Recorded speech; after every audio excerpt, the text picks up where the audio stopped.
beloved Boss Mike Cervera.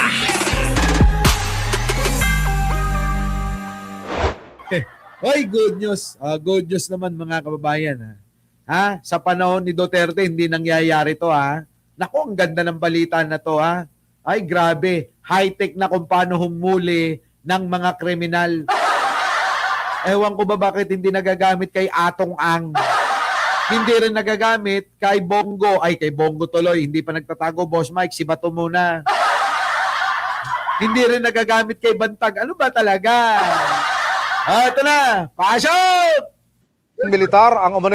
Grabe to, mga kababayan. Ang tindi nito, Ang tindi, mga kababayan, ng paghuli sa isang rebelde. Oo, tindi. Sa panahon lang ni Pangulong Bongbong Marcos, nangyari ito. Sa panahon ni Digong, wala.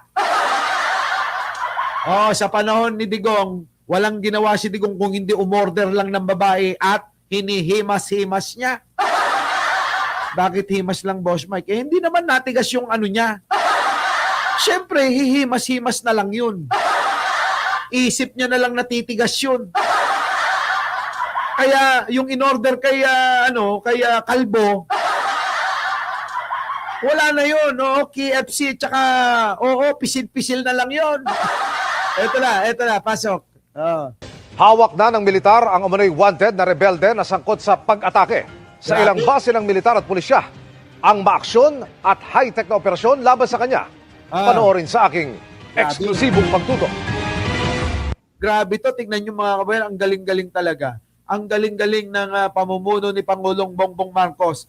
Maging yung paghuli sa kriminal ay by high-tech na.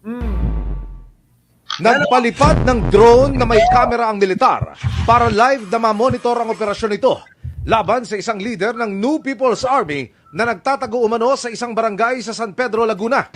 Kita sa drone video ang pagpasok sa eskinita ng nakasibilyang mga sundalo. Grabe mga kababayan ko. Grabe no, grabe. Tindi. Maya-maya, maririnig na ang tinig ng drone operator habang binabatuhan ito ng instruction sa radyo ang mga sundalo on the ground. Nako. Sa likod, sa taas. Galing Sa likod, no? Bisan, pababa na, sa gilid na bahay, pababa.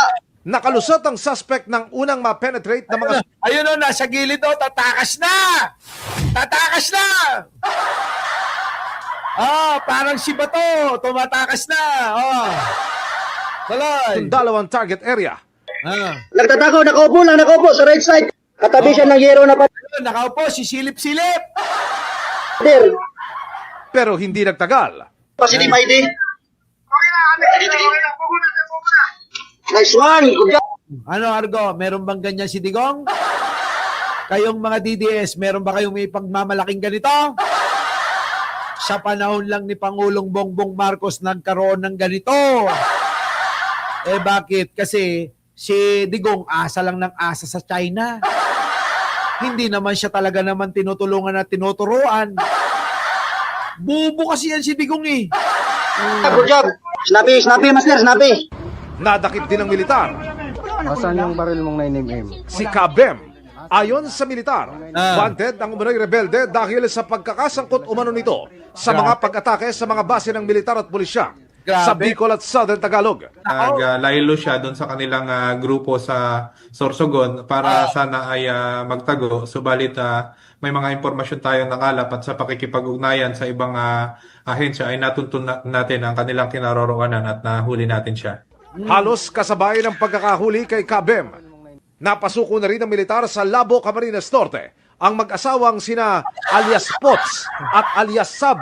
Para Kita nyo, nagsusukuan sila. Sabi ni G. Biray, sige Boss Mike, subukan mo maging DDS. Ala ka, gusto mo ba mahawa? Pumangit ka.